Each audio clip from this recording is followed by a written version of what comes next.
Sarah Chin hadn't planned on going to the concert that night.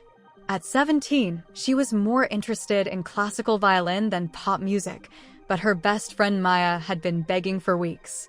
"It's Billie Eilish," Maya had pleaded, waving the tickets in front of Sarah's face during lunch break. "Once in a lifetime. Plus, I already bought your ticket, so you literally have to come." Now, standing in the massive crowd at Berlin's Mercedes-Benz Arena, Sarah wondered if she'd made a terrible mistake. The energy was electric, yes, but also overwhelming. Thousands of bodies pressed together, the air thick with anticipation and summer heat. She'd never been claustrophobic before, but the sheer density of people made her chest feel tight. Maya, on the other hand, was in her element. Her dark curls bounced as she danced to the opening act, her phone held high to capture every moment. "This is amazing," she shouted over the thunderous bass.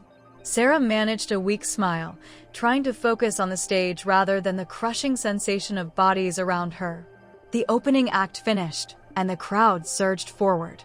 Sarah stumbled, her heart racing as she lost sight of Maya for a moment. When she found her friend again, she grabbed her arm. "Maya, I don't feel so good," she tried to say, but her words were drowned out by the roar of the crowd as the main lights dimmed. That's when she saw her, a girl about her age, maybe 15 feet away, looking even more distressed than Sarah felt. The girl's face was pale, her eyes wide with panic as she tried to signal to her friends. Nobody seemed to notice her distress. They were all focused on the stage where Billie Eilish had just appeared, ethereal in the blue spotlight. The music started, that distinctive haunting melody that had made Billie famous. But Sarah couldn't take her eyes off the struggling girl. She watched in horror as the girl's knees buckled and the crowd around her shifted dangerously. Without thinking, Sarah let go of Maya's arm and pushed forward. "Wait," she called out, forcing her way through the crowd. "She needs help." The opening notes of Ocean Eyes filled the arena as Sarah finally reached the girl, who was now barely conscious. Sarah wrapped an arm around her waist, trying to keep her upright as the crowd continued to push and sway. That's when everything changed. The music stopped abruptly, leaving an echo of silence that rippled through the arena. Sarah looked up to see Billie Eilish herself, standing at the edge of the stage, her electric blue hair catching the spotlight as she peered into the crowd. "Stop. Everyone, please step back." Billie's voice carried through the speakers, firm but gentle. "I see someone who needs help. Security, right there, in Section B." The crowd began to part like waves, creating a small circle around Sarah and the girl she was supporting. Maya appeared at her side, helping to keep the girl steady as security personnel made their way through. Sarah could feel the girl trembling against her, but her breathing was starting to normalize. What happened next would change Sarah's life forever, though she didn't know it yet. Billie Eilish sat down on the edge of the stage, her legs dangling over the side, and reached for a bottle of water. "I will not continue singing until someone in this room is okay," she announced, her voice echoing through the arena. "We are here together, not just as listeners, but as people." The girl in Sarah's arms stirred slightly, her eyes focusing on the stage. "I'm Emma," she whispered, her German accent thick with exhaustion. "Thank you." As security approached with a stretcher, Sarah couldn't shake the feeling that this was more than just a random incident. Something about Emma's grateful expression, the way Billie Eilish had handled the situation, and the sudden unity of the crowd, it all felt meaningful in a way she couldn't quite explain. She had no way of knowing that this moment would set in motion a chain of events that would intertwine her life with Emma's in ways neither of them could imagine. She couldn't have predicted how this single act of helping a stranger would ripple outward, touching lives across continents and generations. But that understanding would come later. For now, Sarah watched as Emma was carefully lifted onto the stretcher, their eyes meeting one last time before the security team carried her away. The crowd slowly closed back in, and Billie Eilish stood up, ready to resume the show. Maya squeezed Sarah's hand. "That was incredible," she said. You're like a hero or something. Sarah shook her head, still processing what had just happened. I just did what anyone would do, she replied, but even as she said it, she knew that wasn't quite true. Something had changed in her tonight, something fundamental and irreversible. As Billie's voice filled the arena once again, Sarah found herself actually wanting to stay, wanting to hear more. The music felt different now, more personal somehow. She had a strange feeling that this night was just the beginning of a much bigger story. 3 days after the concert, Sarah couldn't stop thinking about Emma. The image of the girl's pale face and grateful eyes haunted her, making it difficult to focus on her violin practice or schoolwork. She'd searched social media, hoping to find out if Emma was okay, but Berlin was a big city, and Emma wasn't exactly an uncommon name. What Sarah didn't expect was to find Emma waiting outside her high school that Wednesday afternoon. I asked around everywhere to find you, Emma said, her voice stronger than it had been at the concert. She stood beneath the shade of a maple tree, wearing a vintage Billie Eilish t-shirt and clutching a small package wrapped in brown paper. The security team remembered your school uniform, and well, here I am. Sarah stood frozen on the steps, her violin case heavy in her hand. Up close, Emma looked different, healthier, with color in her cheeks and a spark in her green eyes. Her honey blonde hair was pulled back in a neat braid, and a small scar above her right eyebrow caught the afternoon light. I'm glad you're okay, Sarah managed to say, walking down to meet her. I was worried. Emma smiled, and something about it made Sarah think of autumn sunlight. More than okay, thanks to you. I wanted to thank you properly. She held out the package. And maybe explain a few things if you have time? Sarah glanced at her watch. Her mother wouldn't expect her home for another hour. She usually practiced violin in the school music room after classes. There's a cafe around the corner, she suggested. The cafe was a small, cozy place called Kaffeehaus der Geschichten, the coffee house of stories. As they settled into a quiet corner with their drinks, hot chocolate for Sarah, chai latte for Emma, Emma carefully unwrapped the package. Inside was a leather-bound notebook, its cover embossed with intricate musical notes. I noticed your violin case, Emma explained. My grandfather makes these by hand. He's a bookbinder, one of the last traditional ones in Berlin. Each notebook has a story behind it. Sarah ran her fingers over the delicate design. It's beautiful, she whispered. But you didn't have to. Please, Emma interrupted gently. Let me tell you why I was at the concert that night. She took a deep breath, wrapping her hands around her warm mug. My mother was a musician, a cellist. She died 2 years ago, but before she did, she made me promise to keep music in my life, even though I couldn't play anymore. Sarah's eyes drifted to Emma's hands, noticing for the first time the slight tremor in her right one. Couldn't play? Car accident, Emma explained quietly. The same one that took my mother. I used to play piano, but... She flexed her right hand, showing how it wouldn't fully extend. Some things don't heal completely. That night at the concert, I was having a panic attack. It was my first time in a huge crowd since the accident, and suddenly I couldn't breathe. But then you came, and something changed. She reached into her bag and pulled out a newspaper. The headline read, More Than Music, Billie Eilish Concert Becomes Moment of Human Connection. There was a photo, somewhat blurry but recognizable, of Sarah supporting Emma, with Billie Eilish visible in the background. The story went viral, Emma continued. Not just here in Berlin, but everywhere. People started sharing their own stories of strangers helping strangers at concerts. It became this whole movement on social media. And then something incredible happened. She pulled up a video on her phone. It showed a chamber music concert in Vienna where a young pianist was performing despite visible tremors in her hands. The description explained how she'd been inspired by the Berlin concert story to return to performing after her own accident.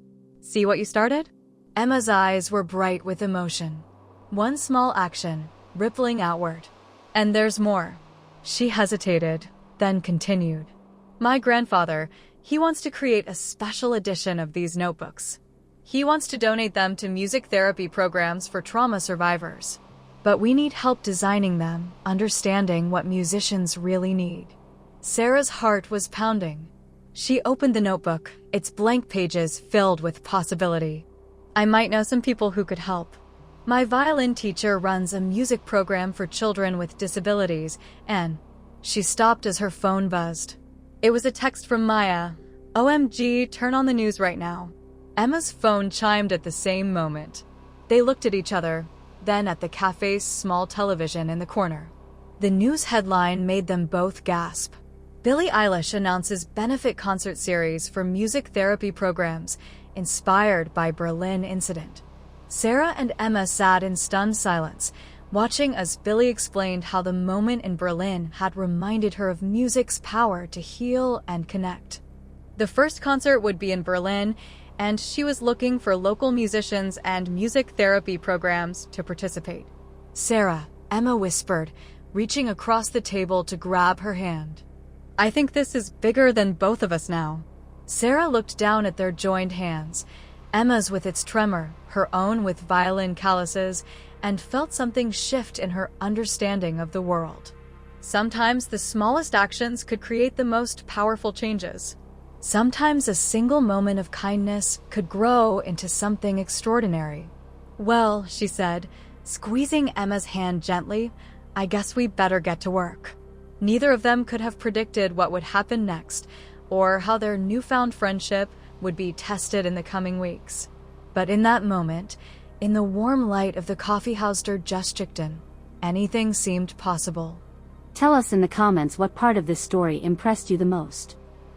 If you liked it, please like, subscribe, and ring the bell so you don't miss the next videos. See you in the world of incredible events. The next 3 weeks passed in a whirlwind of activity. Sarah and Emma's lives became intertwined with the preparation for Billie Eilish's benefit concert, but not everything was going smoothly. On a rainy Tuesday afternoon, they sat in Emma's grandfather's workshop, surrounded by prototype notebooks and the rich smell of leather and glue. They rejected our proposal, Emma said, her voice tight with frustration. She held up the email from the concert organizers. They say we're too young to be official partners. They want to work with established organizations only. Sarah watched as Otto, Emma's grandfather, carefully tooled another musical design into soft leather. His weathered hands moved with precision despite his age, each movement deliberate and sure. The basement workshop was a sanctuary, filled with decades of bookbinding tools and the quiet wisdom of craftsmanship. Perhaps, Otto said without looking up, his German accent thick but gentle, they are not seeing the whole story. He paused his work and adjusted his wire-rimmed glasses. In my life, I have learned that the best things often start small, like seeds. But seeds need good soil, sunshine, and most importantly, patience. Sarah opened her violin case, something she'd taken to doing when she needed to think.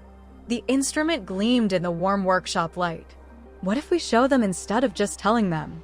Emma looked up from the rejection email. What do you mean? Your grandfather's right. They're not seeing the whole story. So let's show them. Sarah lifted her violin, positioning it under her chin. I've been working on something. It's not finished yet, but she began to play. The melody started softly, hesitant like first steps after an injury. Then it grew, incorporating fragments of Billie Eilish's Ocean Eyes, but transforming them into something new. The music spoke of falling and rising, of hands that trembled but kept reaching, of friendship found in moments of crisis. When she finished, the workshop was silent except for the distant patter of rain. Emma's eyes were bright with tears, and Otto had stopped his work entirely. That, Emma whispered, that's exactly what it felt like. The panic, the help, the hope, all of it. It's not just a song, Sarah explained, lowering her violin. It's part of something bigger. Remember Lisa, my violin teacher's student with cerebral palsy? She's been helping me adapt the piece so it can be played with modified instruments. And Maya's been documenting everything for a video presentation. But we need more time and money. Emma finished, understanding dawning on her face. The notebooks were supposed to help fund it. Otto stood up from his workbench, walking over to a dusty corner of the workshop. He returned with an ornate wooden box. "Perhaps it is time," he said, opening the box to reveal a collection of exquisitely bound books, each one a masterpiece of his craft. "These were your grandmother's favorites. She always said they were waiting for the right story." Emma gasped. "Opa, those are your exhibition pieces." "They're worth nothing sitting in a box," Otto interrupted gently, "but worth everything if they help tell this story."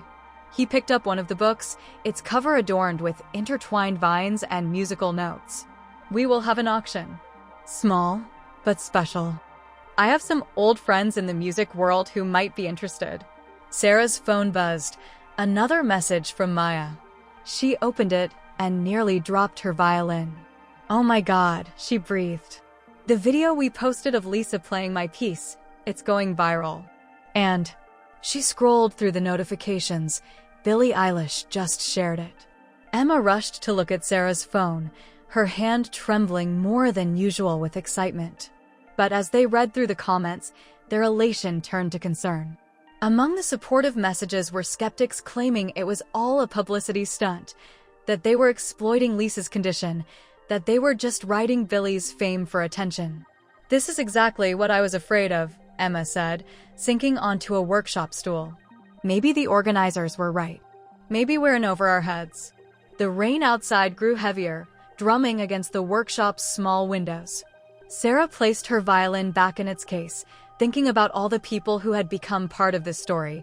Lisa practicing for hours despite her challenges, Maya pouring her heart into the video, Otto willing to sell his precious books, and Emma, who had turned her trauma into a mission to help others.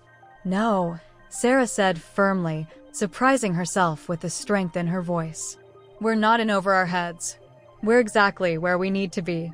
She pulled out Emma's grandfather's notebook, the one that had started it all, and opened to a blank page. "We're going to write our own story, and we're going to make it so good they can't ignore us." Otto smiled, returning to his workbench. "Now that," he said, picking up his tools, "sounds like a plan worth binding in leather." But as they began to work, none of them noticed the small leak developing in the corner of the workshop, where the rain was slowly seeping in, creeping toward the shelves of irreplaceable leather-bound treasures. Their next challenge was approaching, silent as shadow, threatening to wash away everything they'd worked for. The next 24 hours would test them in ways they never expected, forcing them to decide what they were really willing to risk for their dream. And somewhere in Berlin, a young artist was making a decision that would change everything if they could hold on long enough to see it through. Emma discovered the water first.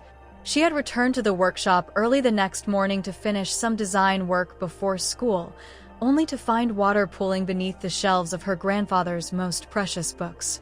The rain had seeped through a crack in the aging foundation, creating a small but devastating flood. "No, no, no," she whispered, rushing to move the books. Her hands trembled violently as she tried to lift a stack of leather-bound volumes, causing her to drop one into the water. The sound of splashing brought Otto running down the workshop stairs. What followed was a frantic hour of rescue work. Otto called Sarah, who arrived still wearing her pajamas under her coat, violin case in hand. Together, they formed a chain, carefully moving books to higher ground. But the damage had already been done. Several of Otto's most valuable exhibition pieces, including a stunning 19th century restoration he'd worked on for months, were waterlogged.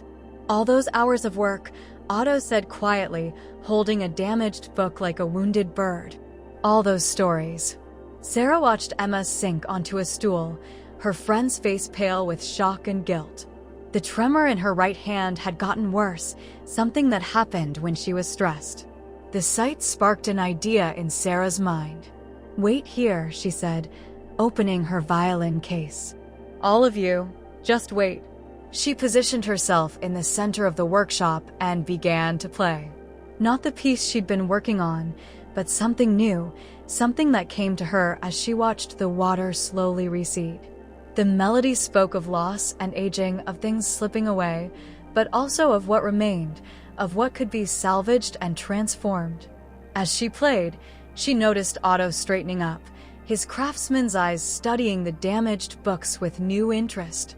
Emma's breathing steadied, and her hand grew calmer. When Sarah finished, the workshop felt different, not fixed, but ready for whatever came next. The pages, Otto said suddenly, moving to his workbench. They're not just damaged, they're transformed. Look. He held up one of the water-stained pages. The water had created beautiful, organic patterns in the leather and paper, like abstract landscapes or flowing music. Emma stood up, walking closer to examine the books. They tell a different story now, she said softly. About survival, about change, about imperfection, Sarah added, carefully returning her violin to its case. Like music therapy, it's not about being perfect. It's about healing, about finding beauty in the broken places. That's when Emma's phone buzzed. Then Sarah's. Then the workshop's landline began to ring. Their video had gone viral overnight, but not for the reasons they'd feared. Someone, they would later learn it was Lisa's mother, had posted a response to the critics, sharing the story of how the music therapy program had helped her daughter. Others followed. Parents, teachers, therapists, all sharing stories of music's power to heal. And there, in the comments of the latest share, was a message from Billie Eilish herself. This is exactly what the benefit concert is about. At Sarachin at Emma Weber, check your DMs. We need to talk. The message that followed would have been unbelievable just a day ago, an invitation to perform Sarah's piece at the benefit concert, with Lisa and other music therapy students. But more than that, Billie was interested in Emma's grandfather's notebooks. Not just the original design, but the water-damaged ones too. These aren't ruined, Billie wrote after Emma sent pictures of the stained pages. They're perfect. Every mark tells part of the story. What if we auction these as art pieces at the concert? Not just notebooks, but symbols of how beautiful things can come from accidents and mistakes. Sarah looked at Emma, who was looking at Otto. The old bookbinder was running his hands over one of the water-stained covers, feeling the way the leather had changed, seeing new possibilities in the damage. From destruction, creation, Otto said, nodding slowly. From an ending, a new beginning. He picked up his tools, their worn handles fitting perfectly in his practiced grip.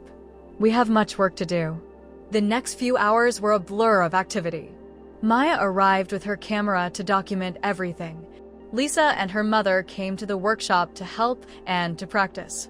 Other students from the music therapy program began showing up, drawn by the viral story, each bringing their own instruments and their own stories of healing through music.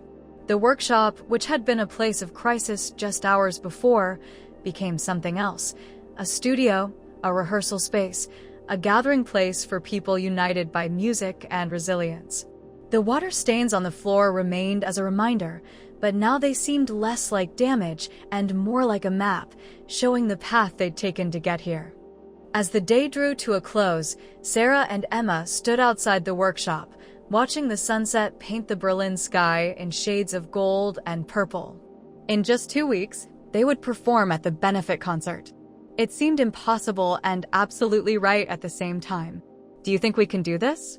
Emma asked, her hand steady as she held up one of the transformed notebooks. Sarah thought about the past few weeks, about a concert where she helped a stranger, about a friendship born from crisis, about music that could heal and books that could survive water to tell new stories. I think, she said, we already are. But neither of them could have predicted what would happen on the night of the concert, when all these threads would finally come together in a way that would change not just their lives, but the lives of countless others. The real test was still to come. The night of the benefit concert arrived with an electric energy that seemed to pulse through the streets of Berlin. The Mercedes-Benz Arena, where it had all started 2 months ago, was transformed. In the lobby, Otto's water-damaged books were displayed like precious artifacts, their stained pages telling stories of survival and transformation. Each one was accompanied by a QR code linking to videos of music therapy students playing Sarah's piece, their own stories of healing woven into the exhibition. Backstage, Sarah stood with her violin, watching Emma adjust Lisa's modified piano setup. The tremor in Emma's hand was barely noticeable now, not because it had healed, but because she had learned to work with it, to make it part of her story rather than fighting against it. 5 minutes, Maya called out, juggling her camera equipment while wearing a backstage pass that read Official Documentarian. The online response to her videos had led to a scholarship offer from a prestigious film school, but tonight she was focused on capturing this moment, this culmination of everything they'd built together. Lisa sat at her modified piano, her face serene despite the magnitude of what they were about to do. "Remember what you told me," she said to Sarah, "about the music being like water?" Sarah nodded, remembering their countless practice sessions. "It flows where it needs to go. We just have to trust it." The stage manager appeared, gesturing that it was time. As they moved toward the stage, Sarah caught glimpses of familiar faces in the wings, Otto with his tools, ready to demonstrate bookbinding techniques during the intermission, the music therapy students who had become part of their extended family, parents and teachers who had supported their journey. Then Billie Eilish was there, her presence both larger than life and surprisingly down to earth. "Ready to change some lives?" she asked, giving each of them a quick hug. "We already have," Emma replied, and there was no tremor in her voice. The stage lights dimmed, and Billie stepped out to thunderous applause. 2 months ago, she began. "Something happened in this very arena that reminded me why we make music in the first place. It's not just about the sound. It's about connection, about reaching out when someone needs help, about turning pain into beauty." As she spoke, Sarah felt a familiar presence beside her. It was Emma from that first night, scared and overwhelmed. But this time, they were standing together by choice, about to create something new. Billie continued, "Tonight, we're going to share a story with you. It starts with 2 strangers in a crowd, but it becomes something much bigger. Please welcome Sarah Chen, Emma Weber, Lisa Muller, and our amazing music therapy ensemble." They walked onto the stage, taking their positions under the lights. Sarah raised her violin, catching Emma's eye as she sat beside Lisa at the piano. The arena was silent, waiting. The piece began softly, just as it had in Otto's workshop. Sarah's violin introduced the theme, tentative at first, like a question asked in darkness. Then Lisa joined in, her modified piano part adding layers of complexity. The music grew, incorporating fragments of ocean eyes but transforming them into something new, something that spoke of falling and rising, of hands that trembled but kept creating, of strangers becoming family. As they played, images appeared on the giant screens behind them, Maya's documentation of their journey, the water-damaged books, the late-night practice sessions, the moments of doubt and breakthrough, the growing community of people who had become part of their story. In the final movement, everything came together. The full ensemble joined in, each musician adding their own voice to the narrative. Emma, who had thought she would never make music again, conducted the final section, her trembling hand drawing beauty from the air itself. The piece ended with a single note from Sarah's violin, hanging in the air like a drop of water about to fall. For a moment, the arena was completely silent. Then it erupted. The applause was deafening, but it wasn't just noise. It was recognition, understanding, connection. People were crying, hugging strangers, sharing their own stories of healing through music. Later that night, after the auction had raised more money than anyone expected, after Billie had announced the creation of a permanent fund for music therapy programs, after the cameras had captured every moment for Maya's documentary, Sarah and Emma found themselves back in the lobby, looking at the displayed books. "Look at this," Emma said, pointing to a particular water stain that resembled a spiral. "It's like a ripple," Sarah finished. One small movement affecting everything around it. They turned to watch the crowd of people still milling about, musicians and audience members, therapists and students, all connected by this strange and beautiful journey that had started with a moment of kindness in a crowd. "What happens now?" Emma asked, her hand finding Sarah's in the dim light. Sarah thought about the music therapy programs that would be funded, the modified instruments that would be developed, the books that would be created. She thought about Maya's documentary, which would share their story with the world.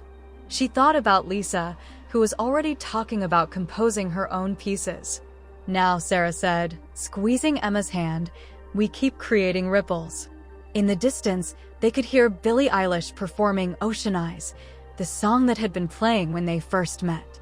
But it sounded different now, richer, more complex, carrying the weight of all the stories that had flowed from that single moment. Above them, the first drops of rain began to fall on the arena's glass roof. But this time, they weren't afraid of the water.